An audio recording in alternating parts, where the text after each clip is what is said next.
존경하는 국민 여러분, 선배 동료 국회의원 여러분, 저는 2018년도 예산안 반대 토론을 하러 나온 자유한국당의 전희경 의원입니다. 이 한 장의 사진을 보아주십시오. 한반도의 밤을 찍은 유명한 위성사진입니다. 저 보석같이 빛나는 대한민국의 오늘과 저 칠흑 같은 어둠에 휩싸인 북한의 모습을 좀 보십시오. 분단 당시 우리보다 전력산업, 비료산업 모든 면에서 풍부한 인프라를 가지고 있었던 북한이 오늘날 지구상에서 가장 어두운 암흑에 갇히게 된 것은 바로 체제 선택을 잘못했기 때문입니다. 우리는 자유민주주의와 시장경제를 선택했고 북한은 공산주의, 계획경제를 선택한 그 간발의 차이가 오늘날 저토록 극명한 차이를 보인 것입니다. 이렇게 대한민국을 지탱해왔던 체제가 2018년도 문재인 정부의 예산안에서 휘청거리고 있습니다. 공무원 일자리를 늘리겠다고 합니다. 인구가 줄어드는데 공무원이 어디서 무슨 일을 하겠다는 것인지, 이들이 일을 안 하면 혈세의 낭비요, 이들이 일을 열심히 하면 불필요한 규제의 양산일 뿐입니다. 문재인 케어, 아동수당, 기초연금 인상 모두 재정 확충 계획이 미비된 졸속 예산안입니다. 미래 세대에게 고통만 주는 것입니다. 최저임금은 어떻습니까? 무턱대고 올려놓고 그것을 세금으로 보전한다고 국민들의 호주머니를 털어서 사기업의 임금을 국민들이 지불하게 되는 그런 어처구니 없는 시장 경제에서 벌어질 수 없는 일이 벌어졌습니다. 북핵 위기 앞에서 남북협력기금은 또 웬 말입니까?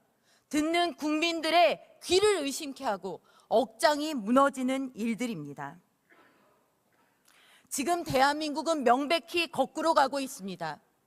세계는 공공부문 사이즈를 줄이고 경직된 노동시장을 유연화해서 기업을 살리는 데 매진하고 있습니다. 법인세를 인하하는 조세 경쟁이 도처에서 벌어지고 있습니다. 미국도 법인세 인하안을 상하원에서 통과시켰습니다. 법인세를 부자 증세라면서 국민을 기만하지만 법인세는 재벌 일가만 내는 것이 아닙니다. 국민이 냅니다. 주주, 소비자, 근로자가 내는 것입니다. 정치 논리가 경제 논리를 압도하고 있는 것입니다.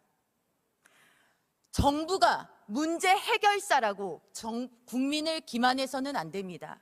정부는 문제 해결사가 아니라 많은 경우에 있어서 문제의 원인 제공자 그 자체였던 것입니다. 정부가 모든 일을 해주겠다고 합니다. 정부가 선한 의지를 가지고 있다고 합니다. 무상이면 더 좋다라고 합니다. 우리가 타고 있는 무상열차가 가속 페달을 밟으면 무상급식은 배급사회로, 정부가 제공하는 일자리는 너는 몇 호 작업장에서 일하라는 사회로, 정부가 제공하는 주거는 너는 어느 지구 몇 번 라인에서 살아야 되는 그런 세상으로 우리를 몰고 갈 수 있다라는 그 경각심을 우리는 갖지 못합니다. 하늘은 스스로 돕는 자를 돕는다. 내 삶은 내가 책임진다. 자조, 이를 세상의 가장 위대한 긍지로 여겼던 국민의 인식과 능력을 마비시키는 것이야말로 오늘날 대한민국에 있어 씻을 수 없는 죄악입니다. 지금 문재인 정부의 예산안이 바로 이런 가장 큰 범죄를 저지르려고 하고 있습니다. 우리 대한민국은 반만년 역사라고 합니다. 이 반만년 역사 동안 우리가 끼니 걱정을 하지 않고 보릿고개라는 말을 면한 지는 산업화 이후 불과 30여 년에 불과합니다. 단 한 세대만이 굶주림을 벗어난 삶을 영위했습니다. 우리가 너무나 쉽게 이 사실을 잊고 있습니다. 반만년 역사에서 단 한 세대만 정점을 찍고 그 다음부터 다시 굶주림의 반만년을 우리 후대에게 물려줘야 되겠습니까? 2018년도 예산안은 비단 단 한 해의 예산안이 아닙니다. 대한민국이 이 길로 들어서느냐 아니냐를 판가름 짓는 그런 중요한 선택의 순간입니다. 존경하는 의원 여러분, 현명한 판단을 기대합니다. 감사합니다. 수고하셨습니다. 거꾸로 가고 있습니다. 세계는 공공부문 사이즈를 줄이고 경직된 노동시장을 유연화해서 기업을 살리는 데 매진하고 있습니다. 법인세를 인하하는 조세 경쟁이 도처에서 벌어지고 있습니다. 미국도 법인세 인하안을 상하원에서 통과시켰습니다. 법인세를 부자 증세라면서 국민을 기만하지만 법인세는 재벌 일가만 내는 것이 아닙니다. 국민이 냅니다. 주주, 소비자, 근로자가 내는 것입니다. 정치 논리가 경제 논리를 압도하고 있는 것입니다. 정부가 문제 해결사라고 국민을 기만해서는 안 됩니다. 정부는 문제 해결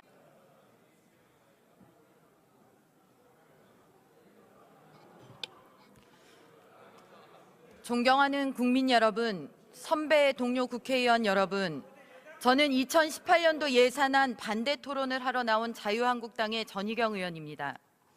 이 한 장의 사진을 보아주십시오. 한반도의 밤을 찍은 유명한 위성사진입니다. 저 보석같이 빛나는 대한민국의 오늘과 저 칠흑 같은 어둠에 휩싸인 북한의 모습을 좀 보십시오. 분단 당시 우리보다 전력산업, 비료산업 모든 면에서 풍부한 인프라를 가지고 있었던 북한이 오늘날 지구상에서 가장 어두운 역사가 아니라 많은 경우에 있어서 문제의 원인 제공자 그 자체였던 것입니다. 정부가 모든 일을 해주겠다고 합니다. 정부가 선한 의지를 가지고 있다고 합니다. 무상이면 더 좋다라고 합니다. 우리가 타고 있는 무상열차가 가속 페달을 밟으면 무상급식은 배급사회로, 정부가 제공하는 일자리는 너는 몇 호 작업장에서 일하라는 사회로, 정부가 제공하는 주거는 너는 어느 지구 몇 번 라인에서 살아야 되는 그런 세상으로 우리를 몰고 갈 수 있다라는 그 경각심을 우리는 갖지 못합니다. 하늘은 스스로 돕는 자를 돕는다. 내 삶은 내가 책임진다. 자조, 문재인 케어, 아동수당, 기초연금 인상 모두 재정 확충 계획이 미비된 졸속 예산안입니다. 미래 세대에게 고통만 주는 것입니다. 최저임금은 어떻습니까? 무턱대고 올려놓고 그것을 세금으로 보전한다고 국민들의 호주머니를 털어서 사기업의 임금을 국민들이 지불하게 되는 그런 어처구니 없는 시장 경제에서 벌어질 수 없는 일이 벌어졌습니다. 북핵 위기 앞에서 남북협력기금은 또 웬 말입니까? 듣는 국민들의 귀를 의심케 하고 억장이 무너지는 일들입니다. 지금 대한민국은 명백히 암흑에 갇히게 된 것은 바로 체제 선택을 잘못했기 때문입니다. 우리는 자유민주주의와 시장경제를 선택했고 북한은 공산주의, 계획경제를 선택한 그 간발의 차이가 오늘날 저토록 극명한 차이를 보인 것입니다. 이렇게 대한민국을 지탱해왔던 체제가 2018년도 문재인 정부의 예산안에서 휘청거리고 있습니다. 공무원 일자리를 늘리겠다고 합니다. 인구가 줄어드는데 공무원이 어디서 무슨 일을 하겠다는 것인지, 이들이 일을 안 하면 혈세의 낭비요, 이들이 일을 열심히 하면 불필요한 규제의 양산일 뿐입니다.